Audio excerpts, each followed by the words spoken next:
quelle que soit la raison pour laquelle tu te sens malheureux, tout ce que tu veux vraiment savoir, eh bien, c'est comment tu peux redevenir heureux. Tu te sens peut-être piégé et insatisfait par la façon dont la vie te traite en ce moment, ou la façon dont la vie s'est déroulée. Et tout ce que tu veux finalement, c'est échapper à la douleur, aux émotions destructrices. Eh bien, tu n'es pas seul.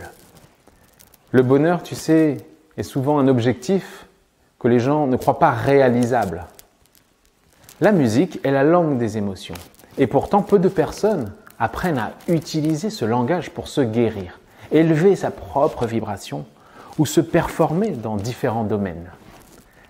La vie humaine est criblée de douleurs et d'inconfort. Et il semble parfois que, peu importe nos efforts, eh bien, nous ne pouvons pas aller de l'avant. Et comme tout est vibration, eh bien, quand quelque chose ne fonctionne pas, eh bien, en dehors de toute logique, il faut raisonner en termes de vibration, de corrélation, de fréquence et d'harmonie. Tu vois bien d'ailleurs qu'il y a des termes comme ça, comme le mot harmonie, qui est commun naturellement aussi bien à la musique que dans la vie. Le cœur aussi, par exemple, désigne aussi bien notre cœur organique que le cœur au sens de la générosité, quelqu'un qui a du cœur, mais aussi bien un chœur en musique, qui est un ensemble de voix différentes qui s'harmonisent entre elles.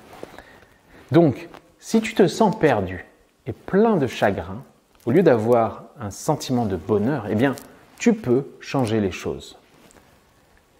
Sache déjà que tu ne trouveras pas le bonheur en dehors de toi.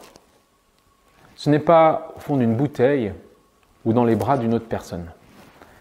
Comme pour la musique qui te traverse et agit sur ton corps, sur tes cellules, eh bien, le bonheur vient vraiment de l'intérieur.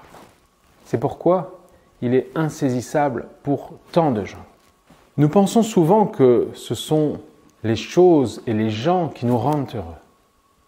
Et c'est pourquoi nous cherchons toujours des solutions à l'extérieur, des conseils, des psychothérapies, des inhibiteurs divers ou des médicaments. Certains conseils peuvent être utiles, bien sûr. Je ne dis pas qu'il ne faut écouter personne. D'ailleurs, en ce moment même, tu écoutes cette interview. Mais uniquement s'il t'aide à ouvrir les yeux et comprendre qui tu es, comment tu fonctionnes, toi, avec tes forces et surtout tes faiblesses qui te rendent important. La vérité, c'est qu'il appartient à nous-mêmes de nous rendre heureux. Et je vais essayer de t'expliquer comment. Tout d'abord, identifie le moment où le changement s'est produit. La première étape pour retrouver le bonheur est de déterminer si tu as déjà été vraiment heureux et quand. Si tu acceptes que oui, que tu as été heureux à un moment ou à un autre, eh bien tu dois déterminer ce qui s'est passé et ce qui a changé. C'est ce que nous enseigne la musique. Le temps est un élément indispensable dans le langage musical. C'est lui qui influence la perception de nos émotions musicales en corrélation avec le mode majeur ou mineur. Une tension ou une dissonance crée donc un changement dans la mélodie à un moment donné, à un temps précis, et va ainsi changer tout ce qui va suivre par la suite. La suite harmonique. Quel a été ce moment de changement pour toi ? Est-il arrivé quelque chose dans ta vie personnelle ou professionnelle ? Tu dois savoir quand ta vie a changé. L'un des regrets les plus courants des gens à la fin de leur vie est qu'ils souhaitent qu'ils auraient aimé être plus heureux. Cela indique que les gens sentent au fond d'eux-mêmes que le bonheur est sous leur contrôle s'ils se permettent bien de faire des choses qui les rendent heureux. Si tu peux dire avec confiance que tu n'as jamais été heureux de ta vie, eh bien tu dois te libérer de cette croyance et te donner la permission d'accéder au bonheur qui vient de toi. Ne fais pas semblant. La prochaine étape est de ne pas essayer de simuler le bonheur. Fausser le bonheur, de toute façon, n'est pas la vraie vie. Tu dois cultiver le vrai bonheur. Soit disant passant, eh bien, le bonheur ne signifie pas être heureux tout le temps. La vie est pleine de hauts et de bas, comme dans la musique, ne l'oublie pas. Alors, Ne t'efforce pas de te sentir bien tout le temps, ça n'aurait pas de sens. Lorsque tu joues des notes de musique, par exemple en public, eh bien tu sais que tu ne fais pas semblant uniquement lorsque les jugements, les regards, les critiques et les perturbations extérieures eh bien, ne t'atteignent pas. Car tu es tellement dans le partage et le ressenti intérieur des vibrations sonores que rien n'est assez fort pour te toucher. La musique émotionnelle ne triche pas, elle se vit. Simuler une vibration n'entraîne pas une autre vibration. Il faut une vibration réelle. Aujourd'hui, l'une des principales causes de nombreux problèmes psychologiques est l'habitude de l'évitement émotionnel, car elle te procure un gain à court terme, mais au prix d'une douleur à long terme. Être en vie signifie avoir le privilège de ressentir tous les sentiments et d'avoir toutes les pensées que les humains peuvent évoquer. Comme ressentir une musique signifie avoir le privilège d'accepter toutes les notes, quelles qu'elles soient, de se laisser traverser par toutes les vibrations qui peuvent t'atteindre. Lorsque tu essayes de bloquer les sentiments qui te sont attribués en tant qu'humain, eh bien, tu ne fais pas pleinement l'expérience de la vie. Au fond, qu'est-ce qui te gêne? Afin de découvrir ton bonheur et de te permettre de découvrir toute la gamme de l'être humain, tu dois déterminer ce qui fait obstacle à ton bonheur. Tu pourrais être enclin à pointer du doigt une autre personne. Tu pourrais même penser que c'est ton travail, le manque d'argent, le manque d'opportunités, l'enfance ou même l'éducation que tu as reçue. Rien de tout cela n'est réel. Les gens heureux ne sont pas toujours heureux. Personne n'est à l'abri de facteurs de stress de la vie, de dissonance. Mais la question est de savoir si tu vois ces facteurs de stress comme des moments d'opposition ou des moments d'opportunité. C'est une pilule peut-être difficile à avaler, mais une fois que tu assimiles le fait que tu es la seule chose qui fait obstacle à ton bonheur, eh bien, la route à suivre devient beaucoup plus facile. Sois gentil avec toi-même. Tout au long de ce voyage, ressens et exprime de la gratitude envers toi et envers les autres.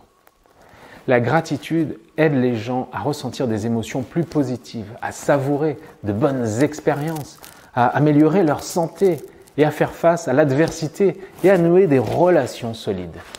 Sois gentil avec toi-même. Je ne parle pas de confort, mais je te parle de te donner de l'espace pour comprendre les choses par toi-même et les apprécier. La gratitude est quelque chose qui peut profondément changer ta vie pour le mieux. Un compositeur, tu sais, est toujours reconnaissant envers son instrument, envers sa propre capacité à composer, partager des vibrations, et aussi reconnaissant envers son public. Même lorsque les cartes sont empilées contre toi, la façon dont tu les joues et dont tu abordes le jeu peut faire la différence entre une vie heureuse et une vie remplie de regrets et de honte. Comme dans la vie, la musique peut être un jeu, parfois complexe. Et cela inclut d'être reconnaissant pour les moments difficiles et inconfortables. Il y a des leçons dans tous les aspects de la vie. Et lorsque tu te laisses en vivre pleinement, tu arrives là où tu veux arriver. Détermine à quoi ressemble le bonheur pour toi.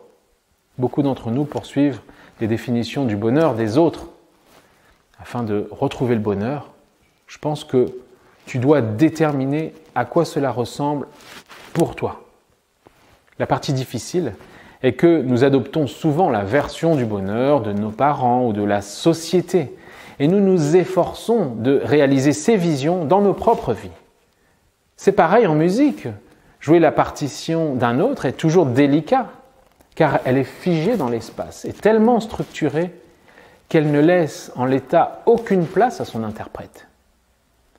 C'est dans ce cas une copie musicale sans personnalité. C'est pourquoi les chefs d'orchestre aiment souvent réaliser des arrangements sur les partitions d'une œuvre musicale. On parle souvent de s'approprier un morceau, une chanson, pour y intégrer justement sa propre vision, sa personnalité. Et là, c'est bien entendu beaucoup mieux en termes d'émotion.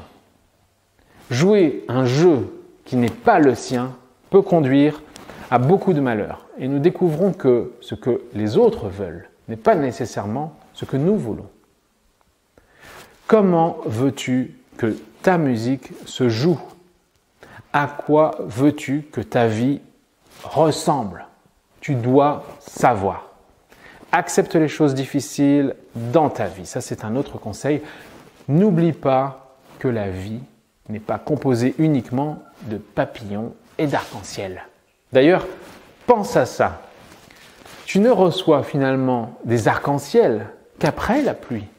Et les papillons n'apparaissent qu'après une chenille a subi une transformation formidable. La lutte est donc nécessaire dans la vie humaine pour trouver le soleil. Nous ne nous réveillons pas comme ça un matin simplement heureux. Eh bien non, nous devons forger des expériences pour cela. Il n'y a pas que de jolis enchaînements de notes dans une mélodie. Il y a des dissonances, parfois des tensions, des intervalles difficiles à entendre. Et tu dois accepter et lutter lorsqu'ils te traversent sans juger leur valeur. Lorsque tu t'autorises des luttes dans ta vie et que tu ne les dramatises pas surtout, eh bien tu peux tirer le meilleur parti de n'importe quelle situation et en grandir comme la chenille, eh bien, se transforme en un beau papillon. Je sais, ça fait un peu cliché, mais c'est comme ça. Mais écoute bien ça. Il ne sert à rien de se sentir mal. Répète-le encore une fois. Il ne sert à rien de se sentir mal. Accepter les sentiments négatifs est une habitude importante. On appelle cela la fluidité émotionnelle en mentalisme, ce qui signifie vivre ses émotions sans jugement ni attachement. Une fois que nous voyons l'arc-en-ciel ou le résultat de nos luttes, eh bien nous oublions souvent à quel point la pluie était mauvaise, alors que la plupart des gens recherchent le bonheur, veulent s'amuser plus rapidement. Ils ne sont pas prêts à s'asseoir dans l'inconfort et à apprendre des choses sur eux-mêmes. Tu vois encore une fois que le rapport avec la musique et les vibrations sonores, eh bien, sont les mêmes que dans la vie.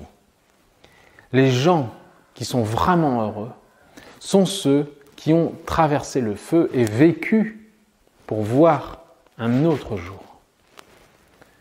Nous devons ressentir tout ce qu'il y a à ressentir en tant qu'être humain pour être heureux. Après tout, sans tristesse, comment savoir quand on est heureux? Sans tension dans la musique, comment entendre sa résolution? Et essayer de trouver le bonheur en dehors de soi est une erreur, car le bonheur basé sur les réalisations ne dure pas longtemps. Ne te précipite pas dans la vie. C'est pour cela que les silences dans la musique sont aussi importants que les notes elles-mêmes. La beauté est dans l'œil du spectateur, mais tu ne peux pas voir la beauté si tu te précipites dans la vie. Comme tu ne peux rien entendre dans une musique, comprendre ou percevoir les notes si tu l'écoutes en vitesse rapide. Aie quelques relations étroites. Tu n'as pas besoin d'une centaine d'amis proches, mais tu as besoin d'une ou deux personnes dans ta vie qui comptent, qui sont là pour toi, pour t'aider à venir te chercher. Eh bien, lorsque tu tombes, il peut s'agir de ton conjoint, d'un membre de ta famille ou d'une autre personne, d'un ami. Il existe aussi les notes conjointes dans la musique. On appelle aussi ça des accords qui s'aiment et qui forment une belle harmonie entre elles. Un do, par exemple, peut très bien se passer d'un si de temps à autre, mais par contre rarement d'un mi ou d'un sol. Lorsque nous sommes entourés de personnes que nous aimons et qui nous aiment, nous nous sentons en sécurité. Lorsque nous nous sentons en sécurité, nous sommes plus susceptibles de laisser les choses glisser dans notre dos, moins susceptibles aussi de se laisser le drame s'emparer de nous. C'est un petit peu comme un cercle de confiance qui, selon nous, nous protège nos intérêts et le fait que nous nous sentons en sécurité d'être nous-mêmes.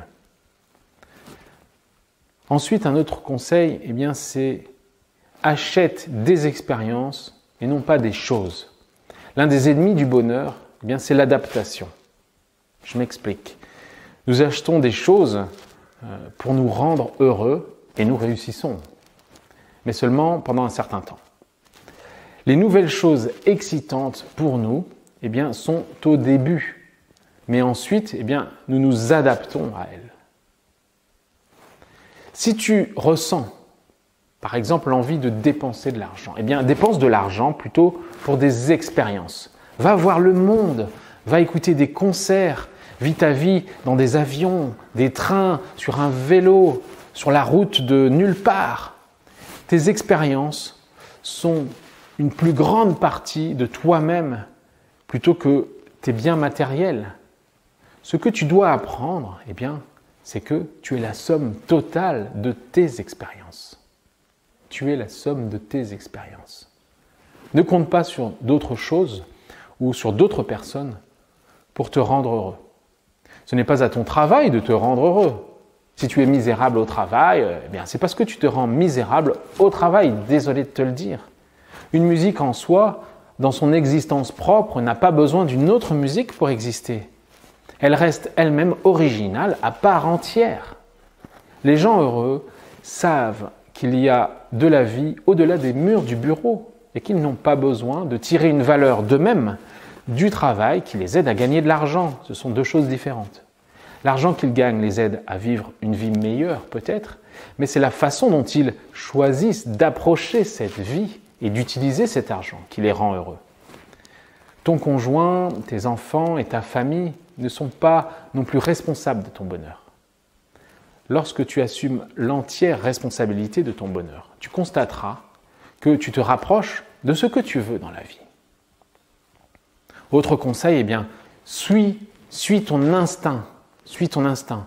Lorsqu'une infirmière en soins palliatifs a étudié les 5 regrets les plus courants des mourants, eh bien, l'une des réponses régulières qu'elle a reçues était ne pas être fidèle à ses rêves. Ce fut le regret le plus commun de tous. Lorsque les gens réalisent que leur vie est presque terminée et y repensent clairement, il est facile de voir combien de rêves ne sont pas réalisés. La plupart des gens n'avaient même pas honoré la moitié de leurs rêves et devaient mourir en sachant que cela était dû à des choix qu'ils avaient faits ou non. La santé apporte une liberté que très peu de gens réalisent jusqu'à ce qu'il n'en ait plus. Nous ne pouvons pas être heureux si nous ne nous faisons pas confiance pour réaliser tous nos désirs, tous nos souhaits, tous nos rêves. Si tu comptes sur les autres pour faire des choses pour toi, tu attendras longtemps pour être heureux. Parfois, tu ne trouves pas le bonheur à la fin du voyage. Parfois, c'est le voyage qui t'apporte le bonheur. Fais confiance à ton instinct et tu constateras que tu es non seulement capable de te rendre heureux, mais que tes aventures pour trouver ce qui se trouve de l'autre côté de tes sentiments, eh bien, valent le déplacement. Ensuite, tu peux pratiquer la pleine conscience. La pleine conscience, c'est une prise de conscience instantanée de ton expérience sans jugement. Exactement ce que tu dois faire quand tu écoutes une musique. Écoute-la par ton ventre et tes tripes et non pas par tes oreilles. Les gens heureux sont très conscients d'eux-mêmes et de la façon dont ils apparaissent dans le monde. Ils comprennent qu'ils contrôlent ce qui leur arrive et comment ils interprètent le monde. Ils passent beaucoup de temps à être conscients d'eux-mêmes, de leur environnement et de leurs options dans la vie. La pleine conscience est la clé pour débloquer un monde de possibilités dans ta vie. Maintenant, recherche le bien des personnes. Recherche le bien des personnes. Quand tu vois le mal chez l'autre, tu culpabilises, même sans le savoir. Ce qui se passe, c'est qu'il n'y a aucun moyen pour toi, de toute façon, de savoir ce que les gens veulent dire ou faire. Alors, la meilleure chose que tu puisses faire, c'est de ne pas te sentir blessé ou coupable. Prends simplement la responsabilité de tes pensées et de tes sentiments et vois le bien dans leurs intentions. Alors que d'autres peuvent nous faire du mal, la plupart des gens ne le veulent pas. C'est la façon dont nous réagissons qui nous blesse et nous met en colère. Nos pensées guide nos sentiments. Alors cherche bien chez les gens, puis cherche ensuite le problème que tu as avec la situation et corrige-le de l'intérieur. La musique peut vraiment t'aider pour faire ça. Écoute par exemple une musique classique que tu n'apprécies pas, dont les notes t'agressent ou te sont difficiles à intégrer dans ta propre vibration. Par exemple, une musique particulière comme celle-ci. Écoute.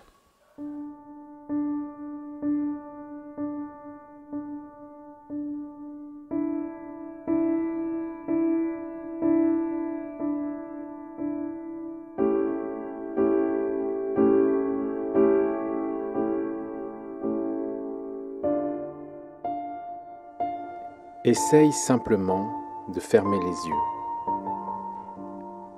Prends conscience de ta respiration. Inspire et expire profondément, de plus en plus lentement. Libère-toi de tes tensions intérieures. Rien n'existe concrètement autour de toi. Tu es vibration et il n'y a que des vibrations que tu perçois.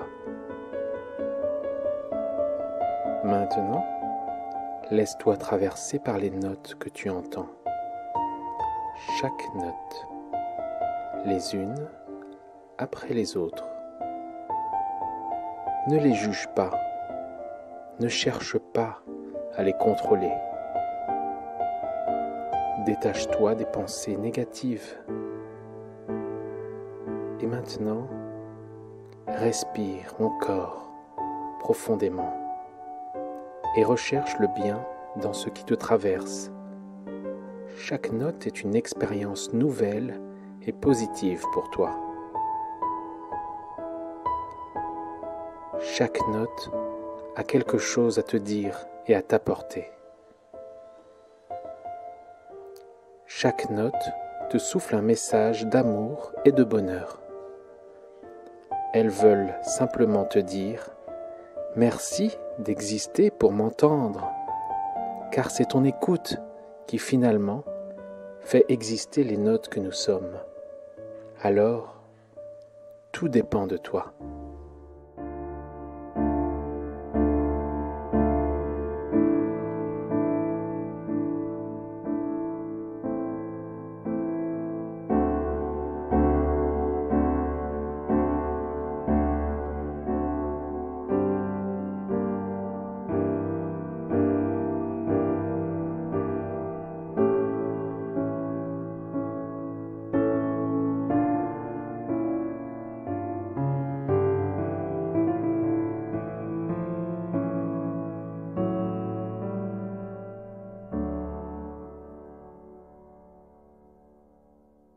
Merci.